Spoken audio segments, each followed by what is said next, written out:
नमस्कार, सुस्वागतम. आरोग्य संपदा कार्यक्रमामध्ये सर्वांचं मनापासून स्वागत. सुदृढ शरीर आणि निरोगी मन हीच आयुष्याची खरी संपत्ती, खरी संपदा, खरं ऐश्वर्य आणि या आरोग्याची काळजी कशी घ्यायची हे सांगणारा आमचा कार्यक्रम आरोग्य संपदा. आजच्या कार्यक्रमाचा विषय आहे ऑस्टिओआर्थरायटिस आणि ऑस्टिओपोरोसिस.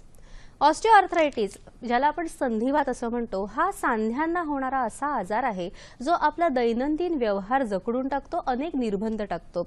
अगदी रोजच्या रोजचं चालणं, बसणं, उठणं, फिरणं ह्या हालचाली सुद्धा अनेक वेळा त्रासदायक होतात आणि म्हणूनच हा संधिवात नेमका कोणत्या कारणांनी होतो आणि त्यावर औषधोपचार आणि नाहीच जमलं तर शस्त्रक्रिया काय आहे याविषयी आज आपण माहिती घेणार आहोत. याबरोबरच वृद्धापकाळात होणारा अजून एक हाडांची समस्या म्हणजेच हाडं ठिसूळ होणं, ज्याला आपण ऑस्टिओपोरोसिस असं म्हणतो, याविषयी माहिती घेऊया आणि हे कसं टाळायचं, हे होऊ नये म्हणून कोणते उपाय केले पाहिजे याविषयी सुद्धा माहिती घेऊया.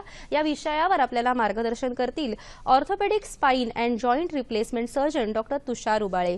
नमस्कार डॉक्टर, तुमचे या कार्यक्रमामध्ये स्वागत. नमस्कार. डॉक्टर तुषार उबाळे हे MS ऑर्थोपेडिक सर्जन आहेत. सध्या ते असिस्टंट प्रोफेसर, अटेंडिंग सर्जन आणि unit head of department of orthopaedics, Hindu Hriday Samrat Balasaheb Thackeray memorial hospital आणि doctor RN Cooper municipal general हॉस्पिटलमध्ये कार्यरत आहेत. मिनिमली इन्व्हेसिव्ह स्पाइन सर्जरीज आणि spinal surgeries like TLIF, PLF, lumbar and cervical discectomy, decompression for lumbar canal stenosis, instrumental fixation for spinal fractures वगैरे अनेक specialised शस्त्रक्रिया ते करतात. यासोबत major trauma surgeries, joint replacement surgeries, basic paediatric orthopaedic procedures, arthroscopic reconstruction surgeries ते यशस्वीपणे करतात. याशिवाय recognised postgraduate teacher for orthopaedics by national board of examinations New Delhi, recognised undergraduate teacher by Maharashtra universities of health sciences आहेत. दर्शको, आजचा विषय आहे osteoporosis आणि ऑस्टिओआर्थरायटिस आणि या कार्यक्रमामध्ये प्रश्न विचारण्यासाठी तुम्ही उत्सुक असालच. प्रश्न विचारण्यासाठी लागतील आमचे दूरध्वनी क्रमांक. आमचे दूरध्वनी क्रमांक असे आहेत: 022 हा मुंबई बाहेरच्या प्रेक्षकांनी STD कोड डायल करायचा आहे. मोबाईल धारकांनी सुद्धा हा कोड डायल करायचा आहे. आमचे 2 क्रमांक आहेत. पहिला क्रमांक 24908050, दुसरा क्रमांक 24988050. या दूरध्वनी क्रमांकांवर संपर्क साधून आपण आमच्या कार्यक्रमामध्ये जरूर सहभागी होऊ शकता. जास्तीत जास्त प्रश्न आम्ही नेहमीच आमच्या कार्यक्रमामध्ये घेण्याचा प्रयत्न करत असतो, म्हणून फोन करताना कृपया आपल्या टीव्ही संचाचा आवाज हा कमी ठेवावा. प्रश्न हा विषयाला अनुसरून थोडक्यात आणि सलग विचारावा. आरोग्य संपदा हा आमचा दूरदर्शन सह्याद्रीचा आरोग्याबद्दलचा विशेष कार्यक्रम आहे, ज्यामध्ये आपल्या आरोग्याशी संबंधित विविध पैलूंवर आपण माहिती देण्याचा आणि घेण्याचा प्रयत्न करत असतो. आरोग्याविषयी कोणत्याच उपचारांपासून वंचित राहत नाहीत. या अनुषंगाने आपण आज काय बघणार आहोत याविषयी थोडक्यात माहिती घेऊया. आज आपण बघणार आहोत स्वरयंत्राची रचना. डॉक्टर अंजली तेलंग आपल्याला माहिती देतील. वज्रासन डॉक्टर मुक्ता बिडीकर आपल्याला शिकवतील. Hearing AIDS doctor Sarita Margam आपल्याला माहिती देतील. आणि राग, आजचा राग आहे अहिर भैरव त्रिताल मध्यलय आणि दीपक काणे हे गायन करणार आहेत. आपण आता कार्यक्रमाला सुरुवात करूया. नमस्कार डॉक्टर, पुन्हा एकदा आजच्या कार्यक्रमामध्ये स्वागत. आजचा आपला जो विषय आहे तो अत्यंत सगळ्यांच्या जीवाभावाचा विषय, कारण घरोघरी एक तरी आपल्याला वृद्ध व्यक्ती अशी दिसते जिचं सांधे दुखतायत किंवा कुठच्या ना कुठच्या तरी संधिवेदना होत आहे. तर या अनुषंगाने मला सांगा की ऑस्टिओआर्थरायटिस म्हणजे नेमकं काय? पुन्हा एकदा तुम्हाला आणि सर्व प्रेक्षकांना नमस्कार करून आपण प्रश्न उत्तर सुरुवात करूया. ऑस्टिओआर्थरायटिस म्हणजे जसं तुम्ही आत्ताच म्हटलात, ऑस्टिओआर्थरायटिस म्हणजे कॉमनली संधिवात. जशी आपली गाडी जुनी होते, जशी आपली गाडी जास्त चालते, तसे रस्त्यांवर घासून घासून जसे आपले टायर्स गाडीचे खराब होतात, तसंच वाढत्या वयोमानानुसार आणि परत सांध्यांवर काम पडून, त्यांच्यावर जोड पडून काही ठराविक वयानंतर म्हणजे अंदाजे 35, 40, 50 वयानंतर हळूहळू आपले सांधे झिजायला लागतात. त्यालाच आपण संधिवात असं म्हणतो. तर थोडक्यात सांगायचं म्हणजे आपण हे बघू शकता, हे आपल्या नॉर्मल गुडघ्याचं मॉडेल आहे. जसं आपण बघू शकता, हे आपल्या मांडीचं हाड आहे, हे आपल्या पायाचं हाड आहे. याला आपण जे पटेला म्हणजे आपण कॉमनली गुडघ्याची वाटी म्हणतो, ही गुडघ्याची वाटी आहे. आणि जसं आपण इथे मध्ये बघाल, हाडांवर हालचाली दरम्यान हे सांधे 2 हाडं एकमेकांवर घासली जाऊ नयेत याच्याकरता हाडांवर, ज्याला आपण कार्टिलेज किंवा कुर्च्या असं म्हणतो, हे स्मूथ आपल्या स्पंजसारखं याचं आवरण असतं. याच्यामुळे हाडांची एकमेकावर हालचाली एकदम स्मूथली होते. पण संधिवातामध्ये हळूहळू काही कारणांमुळे हे कुर्च्याचं प्रमाण जे आहे हे कमी व्हायला सुरुवात होते आणि त्याच वेळेस आपण त्याला सांधा झिजण्याची सुरुवात झाली किंवा संधिवात असं म्हणतो. आणि याविषयी काही स्लाइड वगैरे आहे का तुमच्याकडे? आपण इथे बघू शकता. आपण ते फोटो बघूया आता. जसं आपण बघू शकता, डाव्या साईडला जो आहे हा आपला नॉर्मल सांधा आहे. जसं मी तुम्हाला आत्ताच दाखवलं तसं हे वरचं हाड आहे, मांडीचं हाड, आणि हे खालचं पायाचं हाड आहे आणि दोघांमध्ये सांधा असतो. तुम्ही बघू शकता किती छान सुरेख हा नॉर्मल सांधा आपला दिसतो. पण हेच जर तुम्ही उजव्या बाजूला लक्ष दिलं तर तुम्ही इथे बघू शकता मांडीच्या हाडाचा खालचा भाग आणि पायाच्या हाडाचा वरचा भाग ऑस्टिओआर्थरायटिस म्हणजे संधिवातामध्ये किती ओबडधोबड झालंय. कारण कुर्च्याचं घर्षण झाल्यामुळे आणि हाडातलं वंगण, आपल्या सांध्यातलं जसं गाडीत इंजिन ऑइल असतं तसं वंगण कमी झाल्यामुळे हा प्रकार असा होऊ शकतो. किती अगदी सोप्या शब्दात तुम्ही सांगितलं की जसं आपण गाडीचं इंजिन बदलतो तसंच अनेक वेळेला आपल्या शरीरातलं जे वंगण आहे, मुख्यतः करून आपण गुडघ्याचं बघतो, कारण गुडघा आपल्या शरीराला आधार देत असतो किंवा भार सहन करत असतो. गुडघा शरीरातला सर्वात मोठा सांधा आहे आणि म्हणून त्याला सर्वात जास्त आपल्याला ऑस्टिओआर्थरायटिस होताना सुद्धा दिसतो. पण मला सांगा की नेमकं तुम्ही जे म्हणालात की अनेक वेळेला झीज होते किंवा हाडांमध्ये घर्षण होतात, नेमकं कोणत्या व्यक्तींना हा ऑस्टिओआर्थरायटिस होऊ शकतो? बऱ्याचशा व्यक्तींमध्ये तसं म्हणायला गेलं तर आपण प्रत्येकाला संधिवात होण्याची रिस्क आहे. पण काही खास व्यक्तींमध्ये, म्हणजे जर सर्वात महत्वाचं म्हणजे वय, जसं आपलं वय वाढत जातं तसं तसं आपल्याला संधिवात होण्याची शक्यता वाढत जाते. जागतिक आकडेवारी बघितली तर साधारण 50 ते 55 वयानंतर संधिवात होण्याची शक्यता असते. पण मी फार सांगू इच्छितो की आपल्या भारतामध्ये फार काळजीचं कारण की भारतीय आकडेवारीनुसार आजकाल 30 ते 35 वर्षाच्या एवढ्या तरुण लोकांना सुद्धा खूप प्रमाणात संधिवात बघायला मिळतो. तसंच दुसरी गोष्ट म्हणजे स्त्रियांमध्ये संधिवाताचं प्रमाण हे पुरुषांपेक्षा कमीत कमी 4 पटीने जास्त आहे. तिसरी गोष्ट म्हणजे जर तुमचं वजन तुमच्या उंचीपेक्षा खूप जास्त प्रमाणात वाढलेलं असेल, खूप जास्त लठ्ठपणा असेल, तर अशा व्यक्तींना संधिवात होण्याची खूप शक्यता आहे. चौथी गोष्ट, जर तुम्हाला आधी कधी तुमच्या सांध्याला फ्रॅक्चर झाला असेल, काही मार लागला असेल, काही शस्त्रक्रिया झाली असेल आणि ही शस्त्रक्रिया जर तुमची व्यवस्थित झाली नसेल किंवा जसं नॉर्मल आपलं हाड असतं फ्रॅक्चर होण्याच्या आधी तसं ते जर जुळलं, तसं तर जे जॉईन झालं नसेल, तर मग तुम्हाला वाढत्या वयामध्ये संधिवात होण्याची खूप सारी शक्यता आहे. तसेच काही संधिवाताचे प्रकार आहेत, जसं आपण म्हणू शकतो अंकालोजिंग स्पॉन्डिलायटिस. याच्यामध्ये सर्व सांधे जखडून जातात आणि स्त्रियांमध्ये खूप कॉमनली होणारा आमवात किंवा रुमॅटॉइड आर्थरायटिस, तसंच सोरियाटिक आर्थरायटिस, ह्या प्रकारचे जे संधिवात आहे हे फार अंशी अनुवांशिक पण असू शकतात. जर तुमच्या आई वडिलांना, तुमच्या आजी आजोबांना संधिवाताची जर हिस्ट्री असेल, त्यांना जर संधिवाताने त्रास झाला असेल, तर तुम्ही तुमच्या सांध्यांची जास्त काळजी घ्यायला पाहिजे, कारण अनुवांशिकतेमुळे तुम्हालाही हा प्रकारचा संधिवात होण्याची खूप शक्यता आहे. म्हणजे संधिवातामध्ये ब्रॉडली स्पीकिंग बरेच प्रकार आर्थरायटिसचे येतात, पण आज आपण मुख्य करून ऑस्टिओआर्थरायटिस या विषयावरच माहिती देणार आहात. सर, मला सांगा की ऑस्टिओआर्थरायटिसची नेमकी लक्षणं काय असतात? मग ऑस्टिओआर्थरायटिसचं संधिवाताचं सर्वात महत्वाचं लक्षण आणि सर्वात त्रासदायक लक्षण म्हणजे वेदना. आणि सुरुवातीला, आणि ऑस्टिओआर्थरायटिसमध्ये काही स्टेजेस आहेत, म्हणजे आपलं ऑस्टिओआर्थरायटिस एकदम सुरुवातीच्या प्रमाणात आहे की म्हणजे ज्याला आपण माइल्ड म्हणतो, किंवा मॉडरेट म्हणजे मध्यम प्रकारचा, आणि सिव्हिअर म्हणजे तो खूपच जास्त वाढलेला आहे. तर जेव्हा आपल्या ऑस्टिओआर्थरायटिसची फक्त सुरुवात असते तेव्हा आपल्याला सलग आणि सारख्या आपल्याला वेदना होत नाहीत. जेव्हा आपण गुडघ्यावर, समजा, कारण मी गुडघ्याचं उदाहरण देऊ इच्छितो कारण ऑस्टिओआर्थरायटिसचा सर्वात जास्त गुडघ्यावर होतो. तर जेव्हा तुम्ही तुमच्या गुडघ्याला तुम्ही त्रास द्याल, सारखं सारखं खाली बसूट करणं, सारखं सारखं पायऱ्या चढ उतार करणं, खूप जास्त चालणं, जेव्हा तुम्ही हे प्रकार कराल तेव्हा सुरुवातीच्या काळात तुम्हाला फक्त तेव्हाच त्रास होईल. आणि दुर्दैवाने म्हणूनच ऑस्टिओआर्थरायटिस हा आपल्याला झाला आहे हा आपल्याला लक्षात येत नाही, कारण आपल्याला सारखं दुखणं होत नाही आणि त्यामुळे बऱ्याचदा आपण त्याच्याकडे दुर्लक्ष करतो. आणि त्याच्यानंतर जेव्हा ऑस्टिओआर्थरायटिसचं संधिवाताचं प्रमाण वाढतं, जेव्हा ते मध्यम मॉडरेट प्रमाणात जातं, तेव्हा तुम्हाला नॉर्मल चालतानाही तुम्हाला त्रास होऊ शकतो आणि तुम्हाला सारखं सारखं दुखणं होऊ शकतं. आणि तिसरी गोष्ट म्हणजे जेव्हा तुमचं ऑस्टिओआर्थरायटिस खूपच जास्त वाढतो आणि सिव्हिअर प्रमाणात जातो तेव्हा तुम्हाला 24 तास दुखण्याचा त्रास होऊ शकतं. तुम्हाला साधी घरातली कामं, वॉशरूमला जाणं हे पण आपल्याला अवघड होऊन जातं. तसंच संधिवाताचं दुसरं एक लक्षण म्हणजे तुम्ही खूप कॉमनली ऐकलं असेल, खूप पेशंट म्हणतात की माझ्या सांध्यातून आवाज येतो, तर त्याला आम्ही क्रेपिटस असं म्हणतो. हेही कारण हाडांवरचं स्पंज सारखं आवरण गेल्यामुळे ती नुसती हाडं एकमेकांवर हालचाली दरम्यान घासून असा आवाज येऊ शकतो. आणि संधिवाताचं तिसरं लक्षण म्हणजे स्टिफनेस किंवा जखडून जातात. खूप सारे पेशंट सांगतात आम्हाला की सकाळी उठल्यानंतर मला अर्धा तास मला काहीच करता येत नाही. त्याचं कारण संधिवात असू शकतो.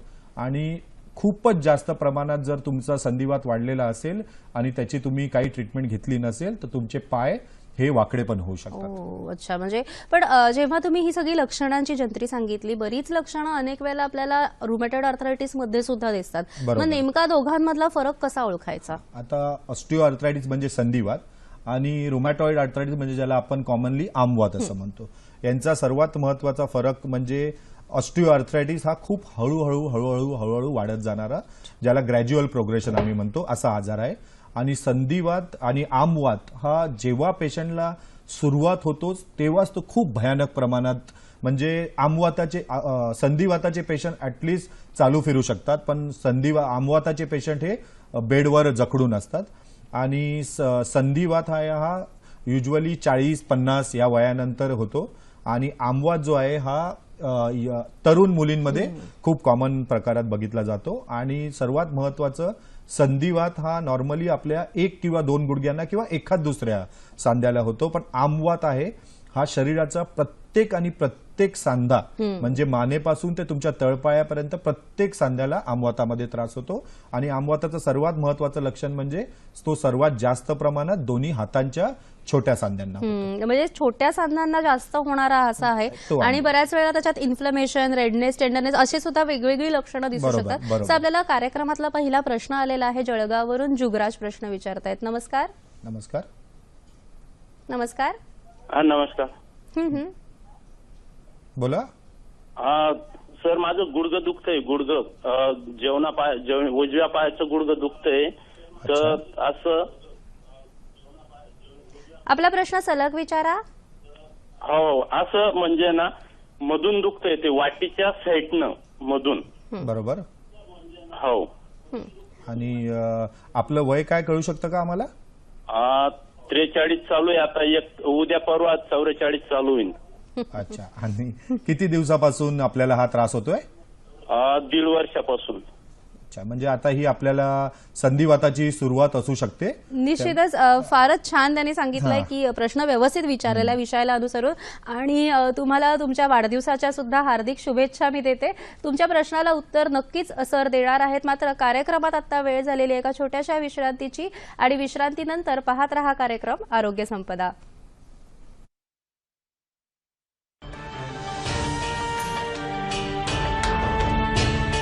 या चित्रामध्ये आपण पाहू शकतो वरच्या भागामध्ये नेझल कॅव्हिटीज दाखवलेल्या आहेत, नाकाची पोकळी. खालच्या भागामध्ये ओरल कॅव्हिटी आहे, जी तोंडाची पोकळी आहे. आणि त्यामागे हिरव्या रंगामध्ये जे दाखवलेलं आहे त्याला फॅरिंग्स असे म्हणतात, घशाची पोकळी. फॅरिंग्सच्या खालच्या भागाला लॅरिंगोफॅरिंग्स असे म्हणतात. आणि या लॅरिंगोफॅरिंग्सच्या समोरचा जो लाल भागामध्ये दाखवलेला एरिया आहे त्याला लॅरिंग्स असे म्हणतात. लॅरिंग्स आणि फॅरिंग्स हे दोन्ही जे अवयव आहेत ते एकमेकांशी जोडले जातात किंवा कम्युनिकेट करतात. त्या एरियाला लॅरिंजल इनलेट असे म्हणतात. लॅरिंग्सचा साचा किंवा स्वरयंत्राचा साचा जो आहे तो कार्टिलेजेसनी बनलेला असतो. असे टोटल 6 कार्टिलेजेस असतात. त्यापैकी आपण 3 कार्टिलेजेस मध्यभागी पाहू शकतो. हा वरचा जो कार्टिलेज आहे पानाच्या आकाराचा त्याला एपिग्लॉटिस असे म्हणतात. त्या खालचा जो साचा आहे त्याला थायरॉइड कार्टिलेज असे म्हणतात.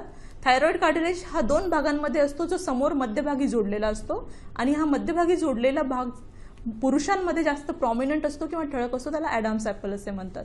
त्याखाली एक अंगठीच्या आकाराचा कार्टिलेज आहे, त्याला क्रिकॉइड कार्टिलेज असे म्हणतात. जर आपण पाठीमागची बाजू पाहिली लॅरिंग्सची तर आपल्याला राहिलेले 3 कार्टिलेजेस पाहायला मिळतात, जे दोन्ही बाजूला असतात. वरच्या भागामध्ये क्युनिफॉर्म कार्टिलेजेस, खालच्या भागामध्ये कॉर्निक्युलेट कार्टिलेजेस आणि त्याखाली दोन्ही बाजूला त्रिकोणी आकाराचे ॲरेटिनॉइड कार्टिलेजेस पाहायला मिळतात. या कार्टिलेजेस सोबत लॅरिंग्स हे स्नायूंनी आणि काही लिगमेंट्सनी पण बनवले जाते. लॅरिंजियल इनलेट म्हणजे नेमके काय आणि हा कोणता एरिया आहे? हा सर्क्युलर एरिया जो प्रोजेक्ट केलेला आहे इथे, याला लॅरिंजियल इनलेट असे म्हणतात, जो लॅरिंग्सला फॅरिंग्स सोबत कम्युनिकेशनमध्ये ठेवतो किंवा ओपन करतो फॅरिंग्समध्ये. जिभेचा पाठीमागची बाजू आहे आणि या समोर आपली ओरल कॅव्हिटी असणार आणि हा आपण ओरल कॅव्हिटीचा मागचा बाजू बघतोय, जिथे लॅरिंग्स खालच्या बाजूमध्ये आहे आणि हा पूर्ण मागचा एरिया आहे तो फॅरिंग्स आहे. आणि ही जी ओपनिंग आहे दोघांमध्ये त्याला लॅरिंजियल इनलेट असे म्हणतात. समोर एपिग्लॉटिस आहे आणि मागे हे दोन पेअर्ड कार्टिलेजेस, क्युनिफॉर्म अँड कॉर्निक्युलेट कार्टिलेजेस आहेत. याच्या दोन्ही बाजूला हे फोल्ड्स जे तयार झालेले आहेत, तिथे दोन स्नायू आहेत महत्वाचे, ॲरिएपिग्लॉटिकस आणि थायरोएपिग्लॉटिकस. आणि हे सर्व गोष्टी म्युकस मेम्ब्रेननी कव्हर झालेल्या आहेत. ॲरिएपिग्लॉटिकस मसल जी आहे दोन्ही बाजूंना, या मसलचं स्नायूचं एक महत्वाचं काम आहे. मनुष्यामध्ये हे लॅरिंजियल इनलेट बंद केलं जातं या कारणासाठी की जेव्हा आपण जेवण करतो, जेव्हा घास आपल्या तोंडामधून अन्ननलिकेमध्ये जायला हवा असतो, तेव्हा लॅरिंग्सचं क्लोजर आवश्यक असतं, बंद होणं आवश्यक असतं. जर हे बंद नाही झालं लॅरिंजियल इनलेट, तर ते फूड पार्टिकल्स किंवा जो अन्नाचा घास आहे तो लॅरिंग्समध्ये येण्याची शक्यता जास्त असते आणि त्यामुळे आपल्याला ठसका लागतो. ठसका म्हणजे कफ रिफ्लेक्स असतो, ज्यामुळे लॅरिंग्सचं आणि खालच्या श्वसन संस्थेचं प्रोटेक्शन केलं जातं.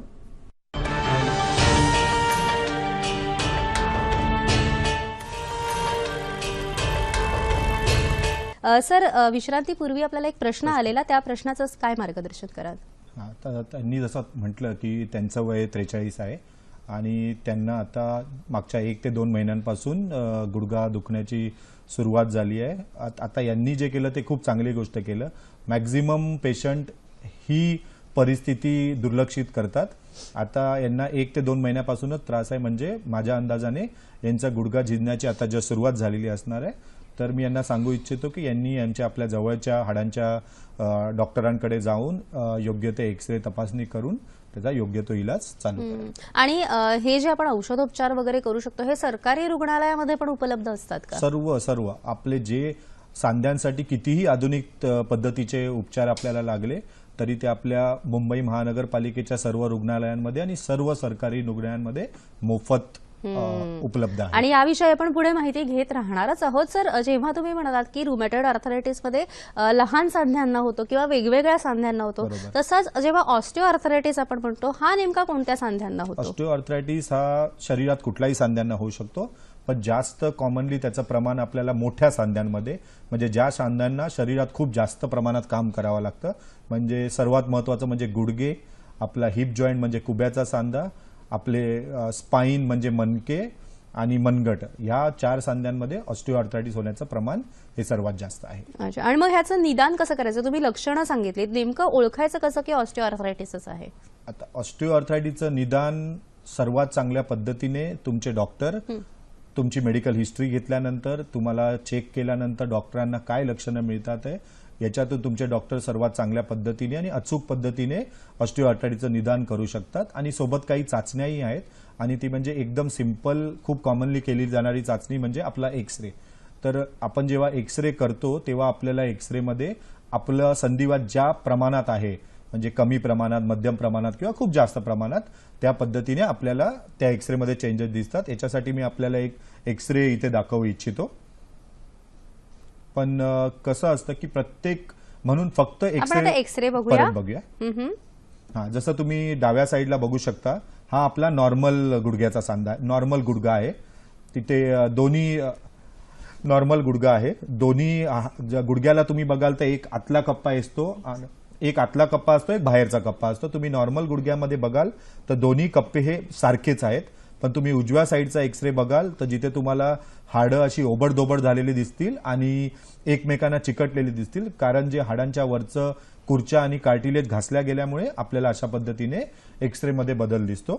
पण एक गोष्ट मी आवर्जाने सांगू इच्छितो की फक्त एक्सरेमध्ये आपल्याला काय दिसतं याच्यावर अवलंबून राहणं संधिवाताच्या निदानासाठी हे चुकीचं आहे. कारण आम्ही काही विचित्र गोष्टी बघतो की एक्सरे इतका खराब असतो पण पेशंट आनंदाने आमच्याकडे चालत येतो, आणि दुसऱ्या पद्धतीचे पेशंट असतात की त्यांचा एक्सरे अगदी नॉर्मल असतो पण त्यांना बेडवरून उठताही येत नाही. त्यामुळे एक्सरे आणि पेशंटला तपासणी आणि पेशंटची मेडिकल हिस्ट्री या सर्व गोष्टींचा विचार करून आपण संधिवाताचं निदान करायला हवं. म्हणजे मुख्यतः जे निदान असतं हे डॉक्टर ठरवत असतो, ना की कुठचंही आपण इन्स्ट्रुमेंट किंवा कुठच्याही एक्सरेने आपण ठरवत असतो. लक्षणं काय आहेत ही डॉक्टरांना जे विचार आहे डॉक्टरांचे किंवा डॉक्टरांचा जो अनुभव आहे तो आपल्याला सांगत असतो की औषधोपचार कोणते करायचे. आपल्याला मगाशी पण प्रश्न होता जुगराज यांचा की नुकतंच संधिवात सुरू झालेला आहे, मग अशा वेळेलाच आपण डायरेक्ट सर्जरीकडे जातो का आधी आपण औषधोपचार काही देतो? नाही. सर्जरी हे ऑस्टिओआर्थरायटिसच्या इलाजामध्ये हे खूप शेवटचं ऑप्शन आहे. मी तर सांगेन की जवळजवळ 70 ते 80% लोकांना सर्जरीची गरजच लागत नाही. याच्यासाठी तुम्हाला जेव्हा जस्ट संधिवाताची तुम्हाला सुरुवात होते तेव्हा आपल्या डॉक्टरकडे जाणं आणि योग्य तो इलाज करणं फार महत्वाचं आहे. तर जर तुमचा संधिवात जस्ट सुरुवात असेल, एकदम कमी प्रमाणात असेल, तर तुम्हाला औषधांचीही गरज लागत नाही. अशा वेळेस तुम्ही आपल्याला जे बरेचसे पट्टे असतात ज्याला कॉमनली नी कॅप असं म्हटलं जातं, तुम्ही नी कॅप वापरू शकता किंवा चालण्यासाठी आधार म्हणून तुम्ही काठी वापरू शकता. काही आपल्या जीवनशैलीमध्ये तुम्ही सोपे बदल करू शकता, कारण आपण जेवढं खाली बस उठ करतो तेवढं गुडघ्यांवर जास्त ताण पडतो. त्यामुळे आपण खाली बसणं उठणं कमी करू शकतो. विशेषतः स्त्रियांसाठी आपली स्वयंपाकघरातली कामं जी आहेत, कापणं आहे, चिरणं आहे, आपल्या भारतीय स्त्रियांना ही सर्व कामं खाली मांडीवर बसून करण्याची पिढीजात सवय असते. जर आपण त्याच्यात बदल केला, आपली जी रोजची दैनंदिन कामं आहेत ही आपण जर उभ्याने करण्याची सवय लावली, शक्यतो खाली बसणं टाळलं, परत त्याच्यानंतर रोज 30 ते 45 मिनिटं आपण सोपा चालण्याचा व्यायाम केला, वरती चढ उतरणं कमी केलं, तर बऱ्याच ह्या सर्व सोप्या गोष्टी. आणि सर्वात महत्वाचं म्हणजे वजन, कारण आता तुम्हाला संधिवात झालाय म्हणजे तुमचा सांधा नॉर्मल राहिलेला नाहीये. त्यामुळे जर तुमच्या सांध्याला तुम्ही जास्त त्रास द्याल तर तोही तुम्हाला त्रास द्याल. म्हणून आपल्या उंचीच्या हिशोबाने जेवढं आपलं आयडियल वजन पाहिजे तर वजन कमी करण्याचा प्रयत्न करणं. आणि सर्वात महत्वाचं आणि सर्वात दुर्लक्षित केलं जाणारी सोपी गोष्ट म्हणजे आपल्या आहारामध्ये बदल. आपल्या आहारामध्ये कॅल्शियम, आणि आपण नंतर ऑस्टिओपोरोसिसमध्ये याच्यावर आपण डिटेलमध्ये बोलूया. तर आपल्या आहारामध्ये कॅल्शियम आणि व्हिटॅमिन डीचं योग्य प्रमाणात सेवन करणं, या सोप्या गोष्टीने आपण अर्ली स्टेजमध्ये ऑस्टिओआर्थरायटिसवर आपण दुखण्यापासून आपण स्वतःला मुक्त करू शकतो. पण अनेक वेळेला काय होतं की तरीही दुखत राहतं, मग अशा वेळेला काही आपण औषध वगैरे घेऊ शकतो? अशा वेळेला आपण काही तात्पुरत्या काही ठराविक वेळेपुरतं आपल्या डॉक्टरांच्या सल्ल्यानुसार आपण वेदनाशामक गोळ्या घेऊ शकतो. पण मी सर्व प्रेक्षकांना आवर्जून सांगू इच्छितो, कधीही वेदनाशामक गोळ्या आपल्या डॉक्टरांच्या सल्ल्याशिवाय घेऊ नका. जेवढ्या दिवस तुम्हाला डॉक्टरांनी घ्यायला सांगितलेत तेवढ्या दिवसच तुम्ही वेदनाशामक गोळ्या घ्या. आणि काही सिव्हिअर केसमध्ये जेव्हा तुम्हाला ऑस्टिओआर्थरायटिसमध्ये आपली दिनचर्या, रोजच्या दिनचर्येची कामं आणि दैनंदिन व्यवहारही आपल्याला करता येत नाहीत, त्यावेळेस आपण सांधे प्रत्यारोपण म्हणजे नी रिप्लेसमेंटचा विचार करू शकतो. बरोबर. पण सर, हे जेव्हा औषधोपचार आहेत आणि सांधे प्रत्यारोपण हे दोन मार्ग आहेत, ह्याच्यामधला काही मधला मार्ग काही असू शकतो का? आम्ही असं ऐकलंय की अनेक वेळेला गुडघ्यांमध्ये इंजेक्शन दिलं जातं, ह्याविषयी काही सांगू शकता का? बरोबर. इंजेक्शन हे संधिवाताच्या इलाजामध्ये खूप महत्वाची गोष्ट आहे. आणि हे इंजेक्शन्स फार पेशंटना याच्याविषयी गैरसमज असतात की माझ्या हाडामध्ये इंजेक्शन कसं देणार. तर मी सांगू इच्छितो की जरी हाडात इंजेक्शन मी द्यायचं म्हटलं तरी आम्ही देऊ शकत नाही. तर इंजेक्शन हे आपल्या गुडघ्यामध्ये इंजेक्शन देताना आपल्या गुडघ्याच्या वाटीच्या खालून 2 हाडांमधून सुई गुडघ्यात जाते. त्यामुळे इंजेक्शन हे अगदी सुरक्षित आहे. इंजेक्शन घेतल्यानंतर तुम्ही 2 मिनिटांमध्ये चालत तुम्ही घरी जाऊ शकता आणि घरी गेल्यानंतर आपली सर्व नॉर्मल कामं तुम्ही करू शकता. आधी आम्ही स्टिरॉइड ह्या औषधाचं इंजेक्शन द्यायचो आणि एक इंजेक्शन दिल्यानंतर 3 ते 4 महिने पेशंटला काही त्रास होत नाही. पण आता आपल्याकडे हाय मॉलिक्युलर वेट हायल्युरॉनिक ऍसिड म्हणजे ह्याला विस्को सप्लिमेंटेशन पण असं म्हटलं जातं. आपल्या सांध्यामध्ये नॉर्मल जे वंगण असतं ते संधिवातात कमी होतं आणि या हायल्युरॉनिक ऍसिड हे आपल्याला आपलं नॉर्मल वंगण हे परत पूर्ववत बनण्यासाठी मदत करते. त्यामुळे ह्या इंजेक्शनचा पण खूप फायदा होतो. पण मी एक गोष्ट सांगू इच्छितो, स्टिरॉइडचं इंजेक्शन म्हणा किंवा विस्को सप्लिमेंटेशन म्हणा, हे जेव्हा तुमचा सांध्या झिजण्याची फक्त सुरुवात आहे म्हणजे माइल्ड किंवा मॉडरेट स्टेजमध्येच हे मदतीचे असतात. सिव्हिअर स्टेजमध्ये यांचा काही महत्वाचा रोल नाहीये. फारच छान तुम्ही माहिती देताय. आपल्याला एक पुढचा प्रश्न आलेला आहे. सुप्रिया प्रश्न विचारतायत पुण्यावरून. नमस्कार. नमस्कार. नमस्कार मॅडम. हा, बोला. मी सुप्रिया खराडे बोलते. बोला. माझं वय 26 वर्ष आहे. चालताना माझ्या गुडघ्यांमधून असा कट आवाज येतो. हम्म. तर मी त्यासाठी आमच्या गावच्या यवत गावच्या दवाखान्यात गेले होते, सरकारी हॉस्पिटलमध्ये. पण गोळ्या खाल्ल्या पण काय फरकच पडला नाही. बरं, ठीक आहे. सुप्रियाताई, नक्कीच तुमच्या प्रश्नाला डॉक्टर मार्गदर्शन करणार आहेत. मात्र कार्यक्रमामध्ये आता वेळ झालेली आपल्या पुढच्या सेगमेंटची, आणि जसं डॉक्टर आता म्हणाले की गुडघ्यांची झीज होऊ नये म्हणून आपल्याला व्यायाम करणं जरुरीचं आहे, तसंच योगासनं सुद्धा महत्वाची आहेत. आज आपण बघणार आहोत वज्रासनाविषयी. वज्रासनाची काय माहिती आहे आपल्याला माहिती देणार आहेत डॉक्टर मुक्ता बिडीकर.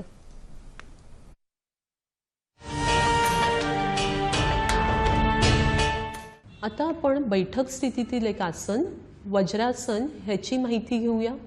वज्रासन ह्याला आपण थंडरबोल्ट पोज असं पण म्हणतो. ह्याच्यात तुमची पूर्ण शरीराची स्थिती वज्राप्रमाणे दिसते असं नाही. खरं हे आसन जसं जसं तुम्ही योगात प्रगती करता, तुम्ही ध्यान करायला लागता, तर त्याच्यासाठी धारण करायचं एक आसन आहे. पूर्वस्थिती, बैठक स्थिती. डावा पाय गुडघ्यात वाकवून कमरेजवळ आणा. उजवा पाय गुडघ्यात वाकवून कमरेजवळ आणा व चवड्यांवर बसा. दोन्ही गुडघे जमिनीवर टेकवा व चवडे मागच्या दिशेने पसरा. पायांचे अंगठे एकमेकांना चिकटलेले ठेवा व टाचा बाहेरच्या दिशेने पसरा. दूर पसरलेल्या टाचा व एकमेकांना जोडलेले अंगठे यांच्या योगाने होणाऱ्या खळग्यामध्ये बैठक ठेवून सरळ बसा. दोन्ही हात गुडघ्यांवर पालथे ठेवा. दृष्टी समोर स्थिर ठेवा. श्वसन संथपणे चालू ठेवा. आसन स्थिती सोडताना हात गुडघ्यावरून उचलून बाजूला ठेवा. गुडघे व टाचा उचलून चवड्यांवर बसा. दोन्ही हातांचे पंजे पावलांच्या बाजूला जमिनीवर टेकून त्यावर शरीराचा तोल सांभाळून डावा पाय पुढे सरळ करा. उजवा पाय सरळ करून बैठक स्थिती ही अवस्था घ्या. ह्याच्यात तुमचं पूर्ण शरीराला एक स्टेबिलिटी मिळते, तुमचं कॉन्सन्ट्रेशन वाढू शकतं आणि पाठीचा कणा वगैरे ताठ राहिल्यामुळे जर तुमचे काही पोस्चर्समध्ये करेक्शन्स हवे असतील तर ते पण ह्यांनी होऊ शकतात. त्यामुळे हे एक मेडिटेटिव्ह पोज म्हणून पण वापरण्यात येणारं आसन आहे. दुसरं एक लक्षात ठेवायचं म्हणजे वज्रासनात तुमच्या पायाकडचा रक्तस्राव हृदयाकडे कमी होतो. त्यामुळे हे आसन आपण जर ब्लड प्रेशरचा त्रास आहे, हार्टचा त्रास आहे, त्यांनी मात्र हे आसन करू नये. हे एक आसन आहे जे आपण जेवल्यानंतर करू शकतो. बाकी सगळ्या आसनांसाठी आम्ही सांगतो की कमीत कमी तुम्ही 2 ते 3 तासाचं मध्ये अंतर ठेवावं. वज्रासनात मात्र एक आसन जे तुम्ही पचनक्रिया पण तुमची ह्यांनी वाढते आणि तुम्हाला रिलॅक्स पण फील होऊ शकतं. त्यामुळे जेवणानंतर तुम्ही 10 मिनिटं वज्रासन अवश्य करू शकता. सर्वसाधारणपणे आपण व्यायाम आणि योगासन ही उपाशीपोटी करतो, मात्र वज्रासन हे एक असं आसन आहे जे आपण जेवल्यानंतर सुद्धा करू शकतो. पचनक्रियेमध्ये याची विशेष सहाय्यता होते. मुस्लिम बांधव आपल्या नमाज पोझिशनसाठी सुद्धा याचा उपयोग करत असतात. अतिशय सुखकारक आणि अतिशय चांगलं असं आसन आहे. आरोग्य संपदा कार्यक्रमामध्ये आपण ऑस्टिओआर्थरायटिस आणि ऑस्टिओपोरोसिस या विषयावर अशीच माहिती घेत राहूया. मात्र कार्यक्रमात आता वेळ झाली एका छोट्याशा विश्रांतीची. तुम्ही पाहत राहा कार्यक्रम आरोग्य संपदा. सर, कार्यक्रमामध्ये विश्रांतीपूर्वी आपल्याला प्रश्न होता सुप्रिया यांचा, त्यांना काय सांगाल तुम्ही? जर सुप्रिया यांनी म्हटलं की त्यांच्या गुडघ्यातून आवाज येतो आहे, पण त्यांनी जर आपल्याला पूर्ण माहिती मिळालेली नाहीये. जर त्यांना फक्त आवाज येत असेल आणि जर दुखणं नसेल तर बऱ्याचदा हे नॉर्मली असू शकतं. जसं बोटं मोडल्यानंतर आपण माहिती कॉमनली आपल्या बोटातून आवाज येतो, तसंच बऱ्याचदा सांध्यातून आवाज येणं म्हणजे काही आजार नाही, हे एक नॉर्मल फिजिओलॉजिकल गोष्ट पण असू शकते. आणि जर त्यांना बऱ्याच प्रमाणात त्याच्यासोबत दुखणं पण असेल म्हणजे मग त्यांना गुडघ्याचा काही आजार असू शकतो. म्हणून मग त्यांनी त्यांच्या जवळच्या डॉक्टरांकडे त्याचा योग्य तो इलाज करायला तुम्ही मगाशी जेव्हा माहिती दिली गुडघ्यांच्या, जनरली आपल्याला गुडघ्यांनाच हा ऑस्टिओआर्थरायटिस हा आजार होत असतो आणि गुडघ्यांना जेव्हा इनिशियली दुखायला लागतं तेव्हा आपण थोडे औषधोपचार घेऊ शकतो. अगदी इनिशियल स्टेजेसमध्ये इंजेक्शनचं तुम्ही सांगितलं, पण असं होतं की अगदीच पूर्णतः निकामी व्हायला लागले आहेत सांधे, तर आपण नी रिप्लेसमेंटकडे म्हणजे सांधे प्रत्यारोपणाकडे जातो. हल्ली ही सर्जरी खूप कॉमन सुद्धा झालेली आहे, तर पण ही नेमकी कोणी करावी याविषयी थोडासा संभ्रम असतो. कारण आपण बघतो की कधी ऑर्थोपेडिक सर्जनकडे गुडघेदुखीसाठी गेलं, बऱ्याच वेळा डॉक्टर सांगतात की लगेच चला सर्जरीच करून टाका. नेमकी कोणी करावी आणि कधी करावी? तर एकदम छान प्रश्न विचारला. खूप पेशंटना गुडघेदुखीसाठी ऑर्थोपेडिक सर्जनकडे जाण्याची भीती वाटते, कारण त्यांना वाटतं की मी डॉक्टरकडे गेलो, मी डॉक्टरना सांगितलं माझे गुडघे दुखतात, तर डॉक्टर मला डायरेक्ट गुडघे बदली करण्याचा सल्ला देणार. पण तसं काही नाहीये.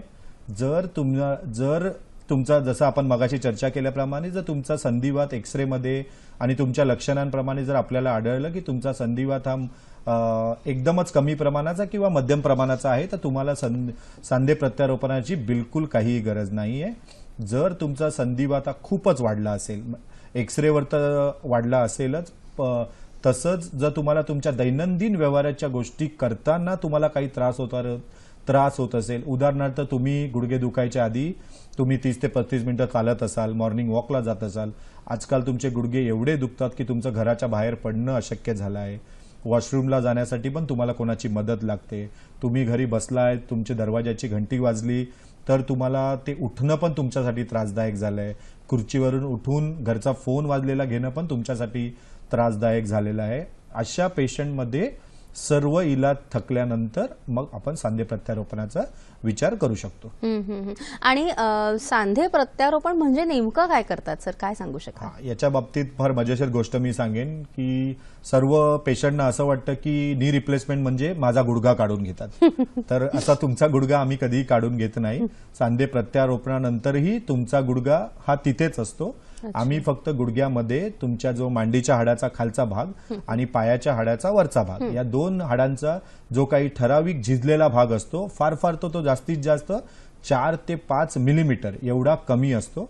आम्ही तो भाग आम्ही कापतो आणि त्याला व्यवस्थित पद्धतीने आम्ही पर्टिक्युलर त्याला आकार देतो आणि त्याच्यावर आपण नवीन कृत्रिम नी कॅप किंवा जे आम्ही इम्प्लांट्स म्हणतो ते आम्ही त्याच्यावर बसवतो. बरं, नेमकी ही प्रक्रिया कशी होते याविषयी आपला एक व्हिडिओ सुद्धा आहे. सर, विनंती करते सरांना की व्हिडिओ दाखवू शकाल का? त्याने प्रेक्षकांना जरा चांगली कल्पना येईल आणि त्यांची नी रिप्लेसमेंट विषयी जे गैरसमज आहे ते बऱ्यापैकी दूर होतील. जसं आता बघूया आपण, जसं आपल्या गुडघ्याच्या समोर म्हणजे वाटीवर आम्ही इन्सिजन घेतलेला आहे आणि आपला गुडघा ओपन केलेला आहे आणि गुडघ्याचा डॅमेज झालेला भाग आपल्याला दिसावा व्यवस्थित म्हणून आपली गुडघ्याची वाटी जी आहे ही आम्ही थोडीशी साईडला घेतलेली आपण बघू शकता आणि आपला गुडघा आता फोल्ड केलेला आहे. आता आम्ही बघू शकता तुम्ही जे पूर्ण झिजलेला भाग आता आपल्याला व्यवस्थित पद्धतीने आता दिसतोय, मांडीच्या हाडाचा खालचा भाग आणि पायाच्या हाडाचा वरचा भाग. आता काही विशिष्ट पद्धतीच्या इन्स्ट्रुमेंटच्या सहाय्याने आम्ही आता हा खराब झालेला आणि अगदीच निकामी झिजलेला हे काही हाडाच्या चकत्या आम्ही काढत आहोत. आम्ही पूर्ण हाडही काढत नाही आहोत. हार्डली 2 ते 3 मिलीमीटर हाड निघालेला आहे मांडीच्या हाडातून. त्याच प्रकारे आपण आता बघू शकता, आपण आता पायाच्या हाडाचा वरचा जो झिजलेला भाग आहे तो आपण काढणार आहोत आणि जो आपला गुडघा हा डिस्लोकेट केला जातोय आणि सुरुवातीला आम्ही आपली फायनल नी कॅप आम्ही टाकत नाही. आम्ही फक्त आपल्यासाठी सर्वात चांगल्या प्रकारची कुठल्या साईजची नी कॅप होईल त्याच्यासाठी म्हणजे आम्ही हे ट्रायल इम्प्लांट टाकून बघतो आणि ट्रायल इम्प्लांटमधून आपल्याला सांध्याची किती हालचाल मिळते आणि तो किती स्थिर आहे, कितपत आपल्या नॉर्मल सांध्याच्या जवळ तो चाललाय हे बघितलं जातं. त्याच्यानंतर परत आत्ता आम्ही फायनल आपली नी कॅप जी आर्टिफिशियल आहे ती आपण आता बसवतो आहोत आणि हे बसवण्यासाठी आपण एक विशिष्ट पद्धतीचं बोन सिमेंट ज्याला म्हणतो, आपण बघू शकता एक व्हाईट पांढऱ्या रंगाचा एक चिकट पदार्थ आपल्याला दिसतोय. या सिमेंटच्या साह्याने हे जे गुडघ्याचे कंपोनंट आहे जास्त चांगल्या प्रकारे आपल्या हाडाला फिक्स होतात आणि उरलेलं एक्स्ट्रा सिमेंट आपण काढलेलं आहे. हीच प्रक्रिया आपण दोन्ही बाजूला केलेली आहे आणि नंतर आपण आपल्या जखमेला टाके घेतलेले आहेत. मी अजून चांगल्या पद्धतीने आपण प्रेक्षकांसाठी एक मॉडेल आपण आणलेलं आहे. दाखवूया, पण आपण एक प्रश्न घेऊया त्यापूर्वी. सर, प्रश्न आलेला आहे बीड वरून. बाळासाहेब प्रश्न विचारतायत. नमस्कार. नमस्कार, बोला, आपला प्रश्न सलग विचारा. हा मॅडम, मी बाळासाहेब सोनसरे बोलतो बीडवरून. माझ्या सिस्टरचं वय 50 वर्ष आहे आणि गेल्या 2 वर्षापासून तिला गोठ्याचा आजार आहे. पायाचे जे गोटे आहेत ते दुखत आहेत आणि ते सुजलेले आहेत. तर मग बऱ्याच ऑर्थोपेडिक्सला दाखवलेलं आहे. तर त्यांचं म्हणणं आहे की त्याचं ऑपरेशन करावं लागेल आणि ऑपरेशन केल्यानंतर मग तिला चालता येईल, परंतु तिचा पाय असा सरळ होणार नाही. तर ते ऑपरेशन करणं योग्य राहील का, हा प्रश्न मला विचारायचा. एक मिनिट, सरांना अजून काही माहिती हवी आहे का सर? काही प्रश्न विचारायचा मला हे विचारायचं आपल्याला की त्यांना एकाच गोट्याचा त्रास आहे की दोन्ही गोट्यांचा त्रास आहे? एका गोठ्याचा खूप आहे, दुसरा थोडासा दुखतोय. आता आणि सुरुवात झाली त्याची. त्यांना कधी काही मार लागला होता का? हो, मार लागला होता. गोठा थोडासा पिरगळलेला होता, म्हणजे पाय. Okay okay okay. तर त्यांना जेव्हा तो मार लागला होता, आता किती वर्षापूर्वी मला माहिती नाही, पण कदाचित त्याच्यामुळे त्यांच्या पहिला जो मार लागला होता त्याची ट्रीटमेंट योग्य पद्धतीमध्ये नाही झाल्यामुळे आता त्यांना घोट्याचा, जसं आपण मगाशी म्हटलं, घोट्याचा पण संधिवात झालेला असू शकतो. आणि जर तो संधिवात खूपच जास्त प्रमाणात वाढलेला असेल आणि त्यांचं रोजचं चालणं पण अवघड झालं असेल तर ऑपरेशन केल्याने त्यांना नक्कीच फायदा होईल. निश्चितच मला वाटतं अतिशय समाधानकारक सरांनी उत्तर दिलेलं आहे. पण मात्र हे उत्तर ऐकण्यासाठी कान आपले अतिशय चांगलं असणं आवश्यक आहे. जर प्रश्न आणि उत्तर ऐकूच येत नसेल तर आपल्याला दिलेल्या माहितीचा काय फायदा होणार आहे? आता आपण बघूया की हिअरिंग एड मशीन कसं काम करतं, त्याची उपयोगिता काय आहे. डॉक्टर सरिता मार्गम आपल्याला माहिती देणार आहेत.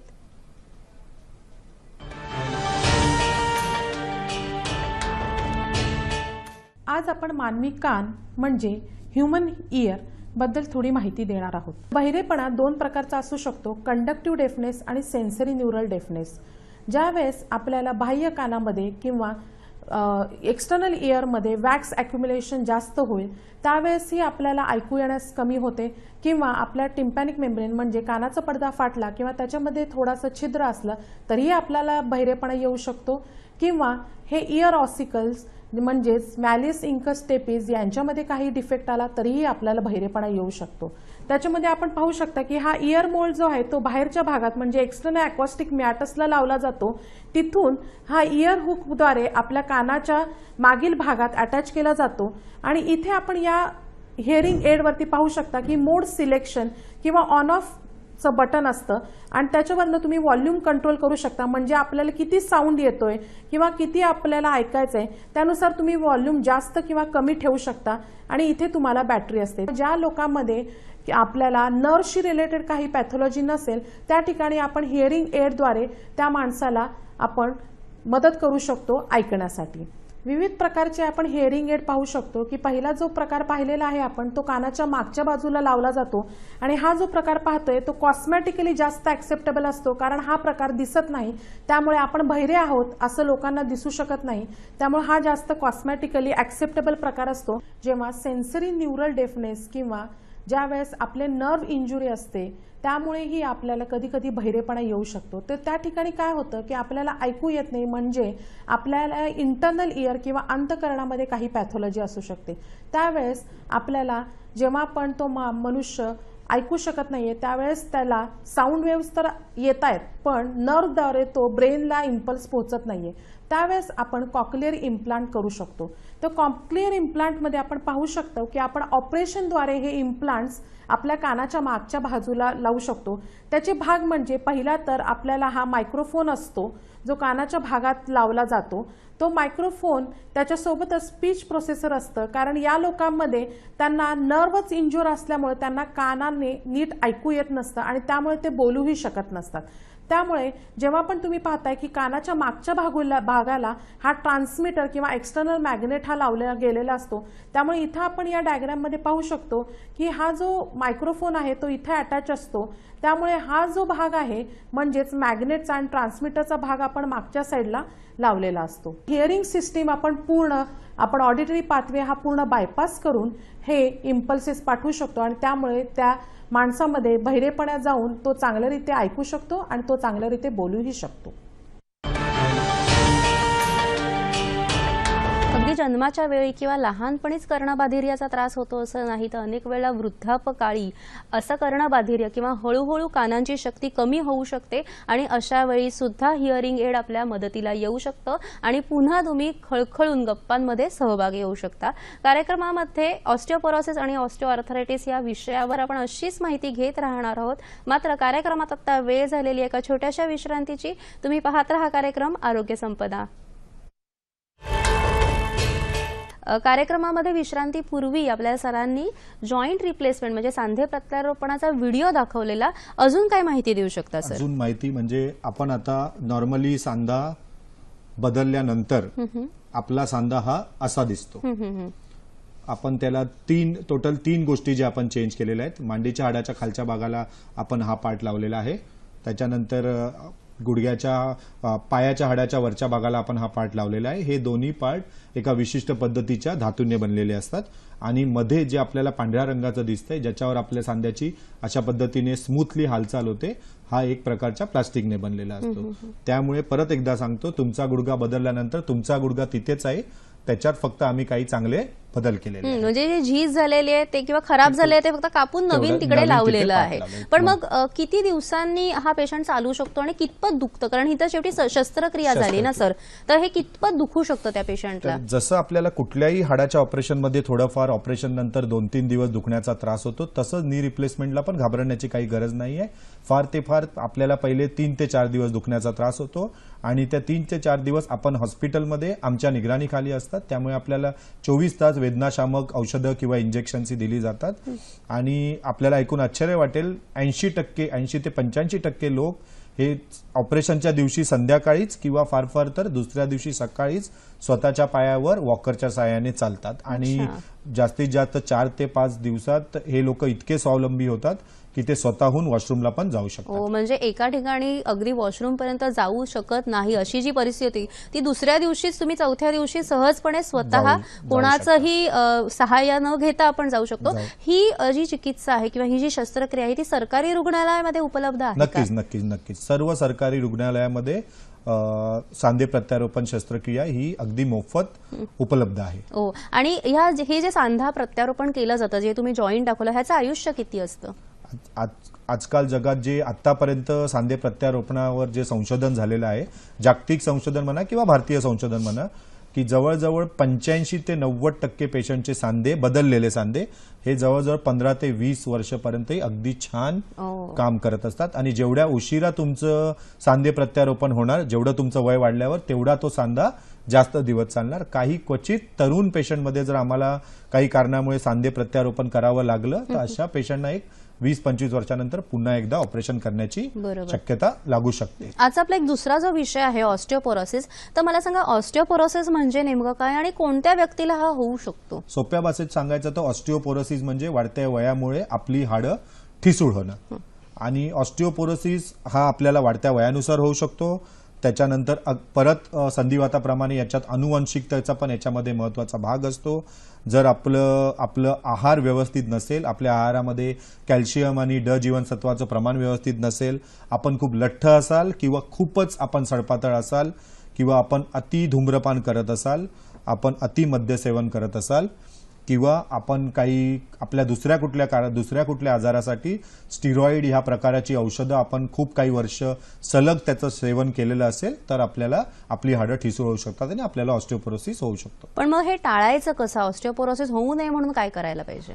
ऑस्टिओपोरोसिस होऊ नये याच्यासाठी आपण आपल्या पूर्ण आयुष्यात आपण खूप काही करू शकतो.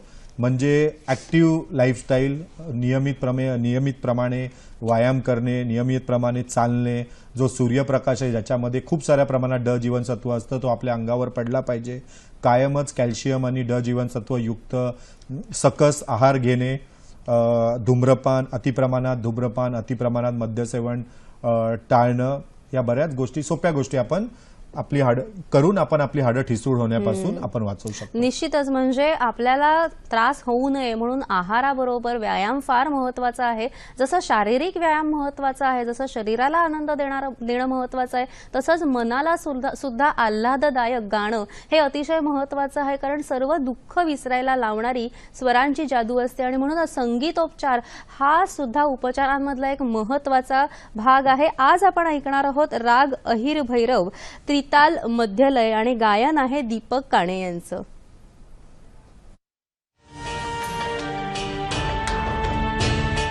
मोहे छेडो ना गिरधारी, मोहे छेडो ना गिरधारी, इतनी अर्ज हमारी,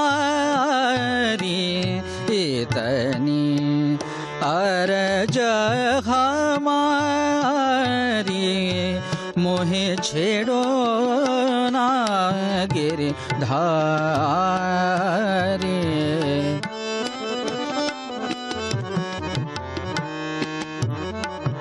छेड़ो ना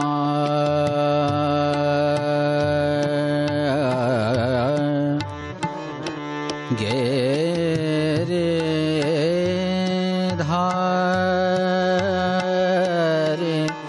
गिरधारी, छेड़ो ना गिरधारी,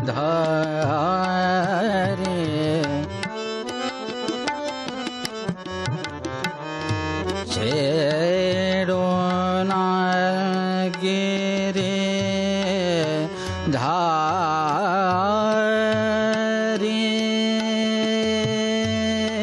छेड़ो हेडो ना, छेड़ो ना गिरधारी, छेड़ो ना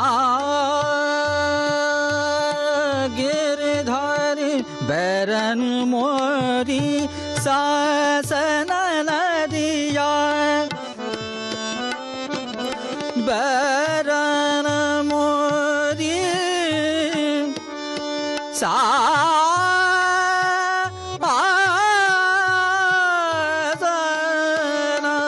नदिया, बैरन मोरी सासन नदिया, और जेठनिया देगी गारी, मोहे छेड़ो ना गिरधारी, छेड़ो ना गिरधारी,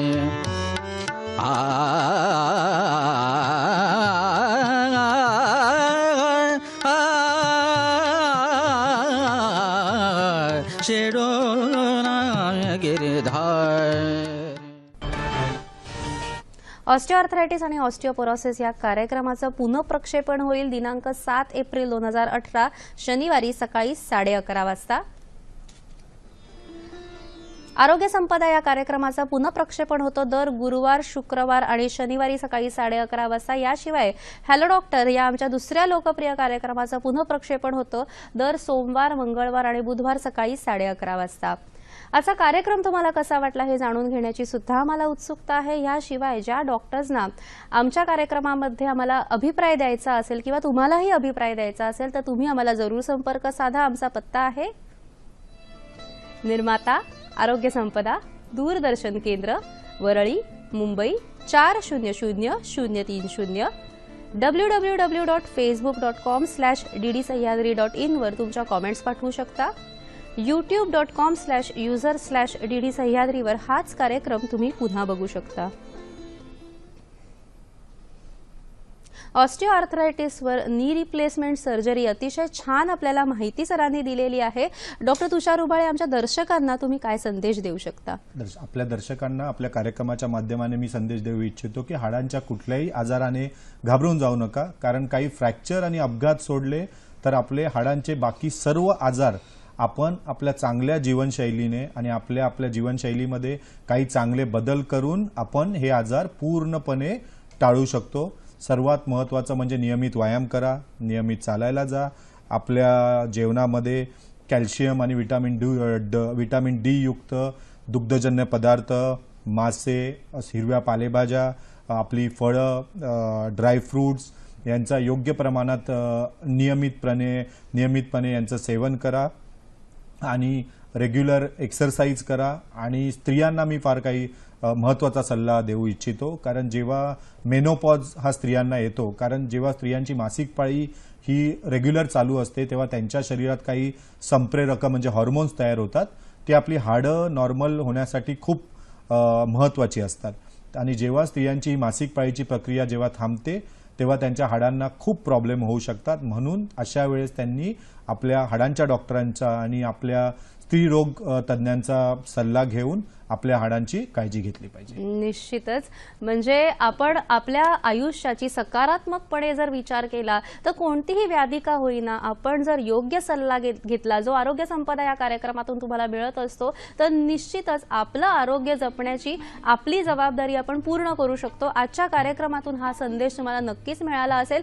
डॉक्टर तुषार उबाळे आमच्या कार्यक्रमात सहभागी झालात सर, त्यासाठी दूरदर्शन आरोग्य संपदातर्फे तुमचे मनःपूर्वक आभार. मी पण आभार मानतो की दूरदर्शननी मला प्रेक्षकांची संवाद साधण्याची ही चांगली संधी दिली. धन्यवाद सर.